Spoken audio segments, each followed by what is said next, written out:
Trying not to look like an anime character while I get ready for my video. And I think that's good.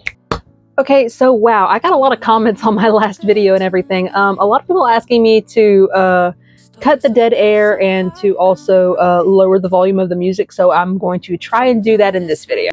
So here's a thing that nobody really tells you when you are writing your story and everything.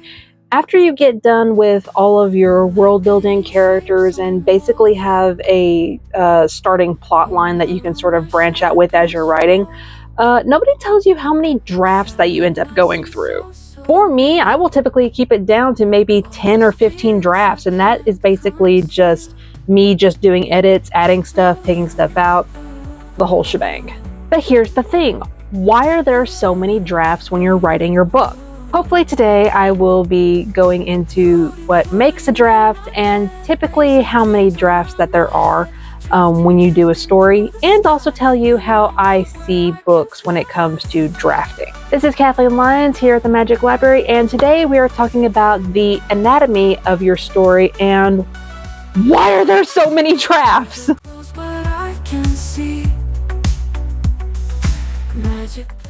Alright, so before we get started and everything, I want to do a few announcements.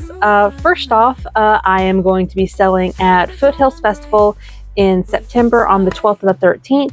I'm very excited for this. This is one of the biggest festivals that happen in Alabama, specifically in Walker County, and I'm very much looking forward to it. If you guys are in that area around that time, please come by and just look for look for me. I'm probably going to be wearing one of my hats and everything, and I will also sort of be dressed up as a cosplayer.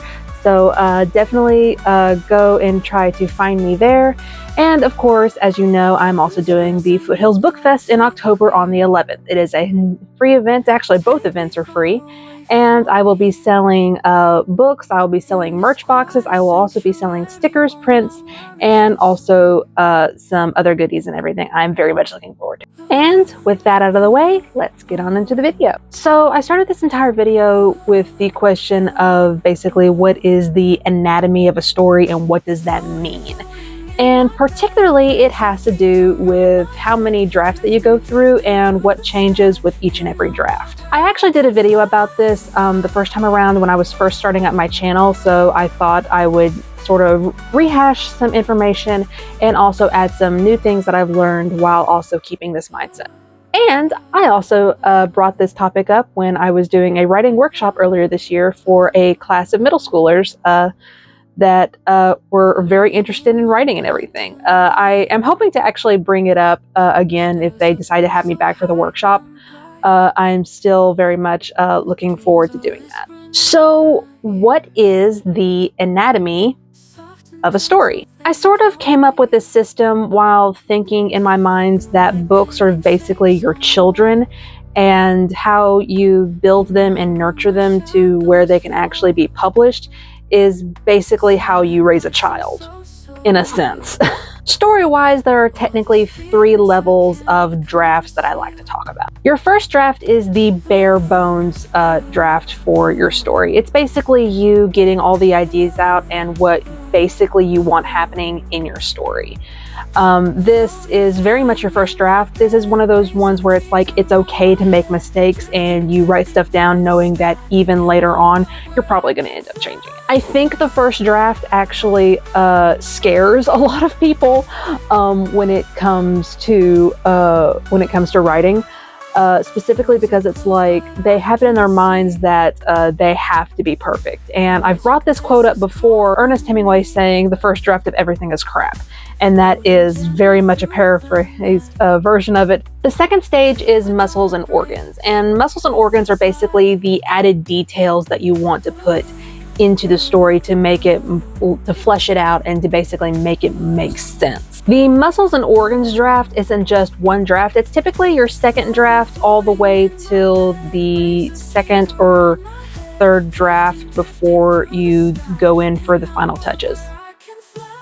The muscles and organs in this case are the details that you knew that you would end up having to expound on when you were first writing that first draft. If you're like me and you do annotations in the margins whenever you're reading through, being like, hey, I need to change this, or I need to add something here, or take this out, this is typically the muscles and organs feature. The second to the nth draft for the muscle and organs annotations and add-ins and takeouts and everything, this is typically where you want to take your time and get to know your story better. It's very interesting to talk about in terms of especially having a book baby or a book child, because this is more like these are like their formative years, and typically I would say it's sort of like the terrible twos all the way up until like 10 years old. Parents in the comments, please let me know if I have this right at all. I don't have kids and I don't really plan on having kids. This is just one of those analogies where it's like, I hope I'm getting this right. But these muscles and organs drafts are basically the ones where you are getting to know your story more and you're getting to know it from multiple perspectives. And it definitely was something that I had to get used to when I was writing all of the Seraphim trilogy. I really had to get to know my story when I was writing the Seraphim trilogy, especially because I was writing all 3 books at the exact same time in one cohesive storyline. I had to make sure details matched in every single book. I had to make sure that things alluded to later chapters but weren't necessarily spelled out. I needed to like take some stuff out and put some stuff in, and it was just like, and I also had to rephrase a lot of stuff. Just to make sure that there was still an element of mystery to all of the story. You typically make these changes during the muscles and organs drafts. And once you're finally done with all of your read-throughs and you are absolutely certain that this is where you want your story to go, then you get on to the 3rd stage. And that 3rd stage is features and finishing touches. The features and finishing touches are typically your final draft or your final few drafts. These are typically the 2 or 3 drafts before you finally get to looking to publish. The features and finishing touches in this case are basically little things where it's like you're going through, reading through, and seeing what you need to add in to make it mesh well together.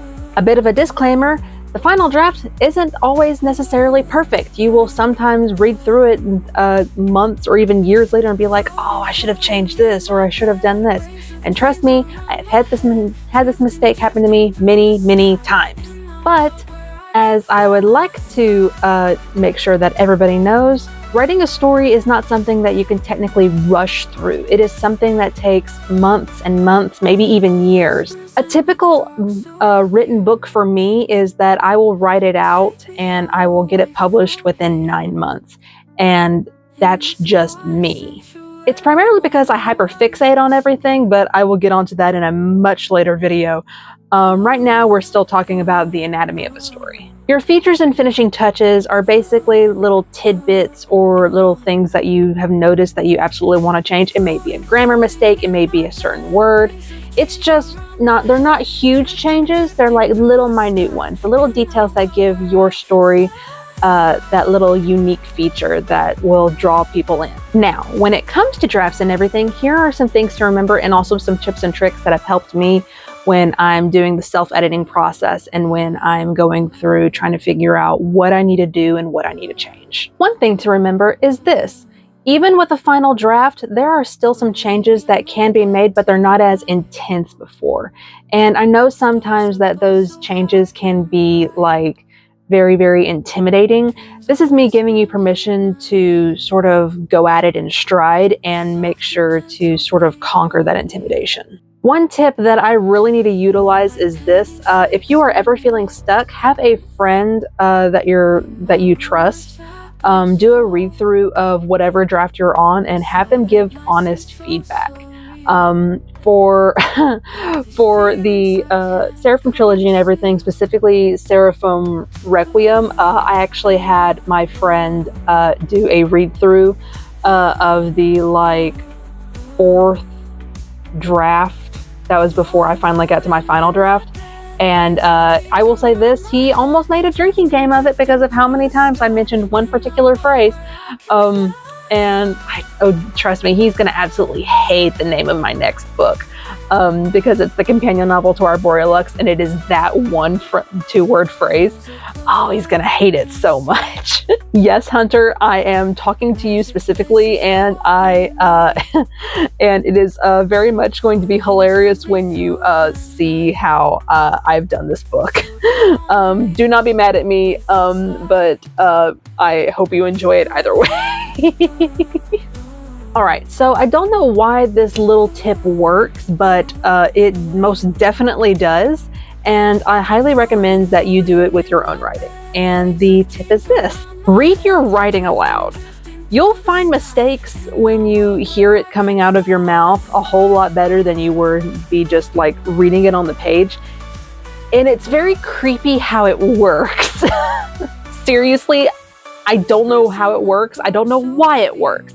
All I know is that if you are ever having difficulty finding mistakes, just read through what you've written and read it aloud, and it will very much like pinpoint the mistakes and everything. I have had to do this a few times with my own books.